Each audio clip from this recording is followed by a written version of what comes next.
ఉన్నత విద్యను అభ్యసించి ప్రజలకు సేవ చేసేందుకు ప్రజల ముందుకు వెళ్తున్నారు. యాదాద్రి భువనగిరి జిల్లా యాదగిరిగుట్ట మున్సిపాలిటీ పరిధిలో ఉన్నటువంటి 9వ వార్డులో పోటీ చేస్తున్నటువంటి సాధినేని ధనలక్ష్మి మధుకర్ ప్రస్తుతం మనతో పాటున్నారు.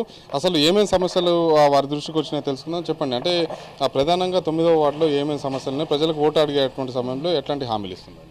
నేను నామినేషన్ తర్వాత మన ప్రచారంలో భాగంగా ప్రతి ఇంటికి 9వ వార్డు ప్రజలందరికీ వెళ్ళినప్పుడు నాకు ఇక్కడ రోడ్డు పైన డ్రైనేజ్ సమస్య చాలా ఉంది.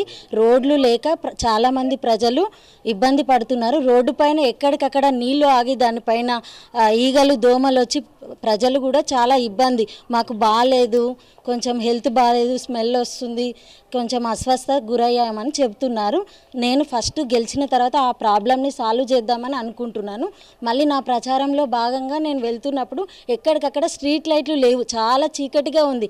నడిచేటప్పుడు నాకే ఇబ్బందిగా ఉంది. ఇన్ని సంవత్సరాల నుండి ఈ ప్రజలు ఎంత ఇబ్బంది పడుతున్నారో నేను తెలుసుకున్నాను. నేను గెలిచిన తర్వాత ఫస్ట్ స్ట్రీట్ లైట్లను, డ్రైనేజ్ సమస్య, మురికి నీరు ఏమి లేకుండా చేస్తానని చెప్తున్నాను. ఏం ఫార్మసీ చేశారు, అసలు ఎందుకు రాజకీయాల్లో రావాలనుకున్నారు?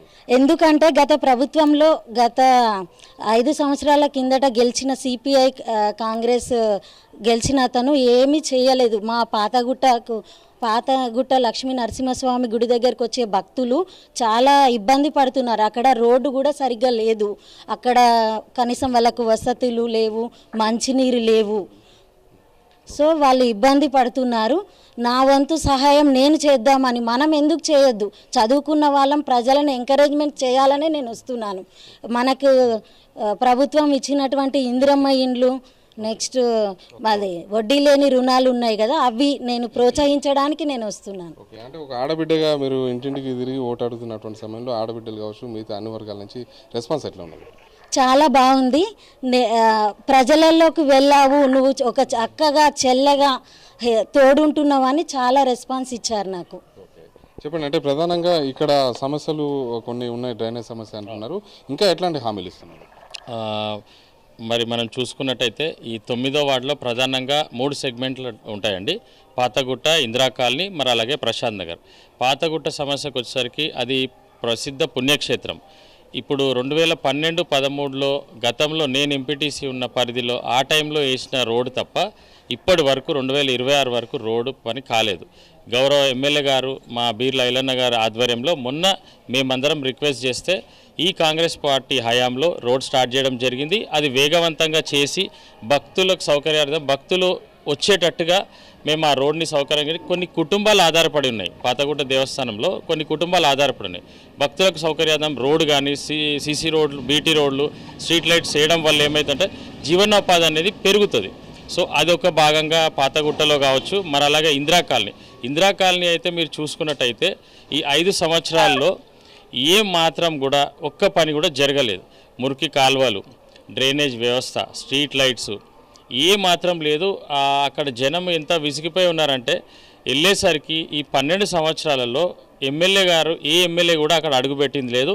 మొన్న మా ఎమ్మెల్యే గారు 12 సంవత్సరాల తర్వాత ఇందిరా కాలనీలో అడుగుపెట్టి పెన్షన్లు కావచ్చు, సీసీ రోడ్లు కావచ్చు, మురికి కాలువలు కావచ్చు స్వయంగా చూసి ప్రతి ఒక్కరికి హామీ ఇచ్చి పెన్షన్స్, ఇందిరమ్మ ఇల్లు అన్నని కానీ డెవలప్మెంట్ నేను ముందటే చేస్తా, మా అభ్యర్థిని గెలిపిస్తే అని హామీ ఇవ్వడంతో ప్రజలు చాలా సంతోషం వ్యక్తం చేశారు. ముఖ్యంగా మరి 3వ సెగ్మెంట్ ప్రశాంత్ నగర్కి వస్తేనేమి ఇక్కడ సీసీ రోడ్లు వేస్తారు, కానీ ఏమైపోయిందంటే అండర్ గ్రౌండ్ డ్రైన్స్ వేయడం జరగలేదు. సో డ్రైన్స్ వేయకపోవడం వల్ల ఇప్పుడు ఏమైతే సీసీ రోడ్లు వేసినప్పటికీ కూడా డ్రైనేజ్ వాటర్ పైకి వస్తుంది. ఇక్కడ సీసీ కెమెరా సర్వేలెన్స్ లేవు, ఇక్కడ సమస్యలు కూడా కుంటుపడ్డాయి.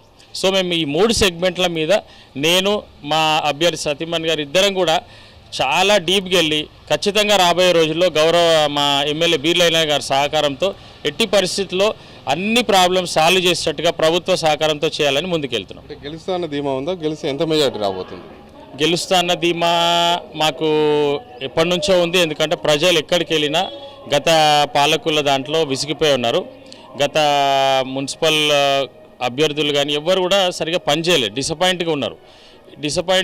ఇంకోటి ప్రభుత్వం మనది ఉంది. ఎమ్మెల్యే గారు ప్రజల వద్దకే వెళ్ళి బాగా విపరీతంగా ప్రచారం చేస్తున్నారు. కాబట్టి ఎమ్మెల్యే గారి మీద అభిమానము, మేము చేసే పనులు మమ్మల్ని చూసి ఖచ్చితంగా మంచి మెజార్టీతో గెలిపిస్తారని మేము నమ్మకంగా ఉన్నాం. ఓకే, చూసుకోవచ్చు. ఓటు అడిగే సమయంలో ఆ ఓటర్ల వద్దకు వెళ్తున్నటువంటి క్రమంలోనే వాళ్ళు స్వాగతిస్తున్నారని, స్థానికంగా ఇక్కడ ఉన్నటువంటి సమస్యలన్నింటినీ కూడా పరిష్కరించేందుకు కృషి చేస్తానని చెప్పి చెప్తున్నారు. మరోవైపు చూసుకున్నట్లయితే ధనలక్ష్మి ఇక్కడ పోటీ చేస్తున్నటువంటి అభ్యర్థి ధనలక్ష్మి ఎంఫార్మసీ చేశారు. ఉన్నత విద్యను అభ్యసించినటువంటి తనకి అన్ని వర్గాల నుంచి మద్దతు లభిస్తుంది. ఖచ్చితంగా భారీ మెజార్టీతో విజయం సాధించబోతున్నాను. గెలిచిన తర్వాత ఇక్కడ అండర్ గ్రౌండ్ డ్రైనేజ్తో పాటు స్ట్రీట్ లైట్ కావచ్చు, ఇంకా మిగిలినటువంటి స్థానిక సమస్యలను కూడా పరిష్కరించేందుకు నిత్యం ప్రజలతోటే ఉంటానని చెప్పేసి కూడా చెప్తున్నటువంటి పరిస్థితి ఉంది. నేను శ్రీనివాస్తో పాషం అశోక్ రెడ్డి, సాక్షి టీవీ, యాదగిరిగుట్ట.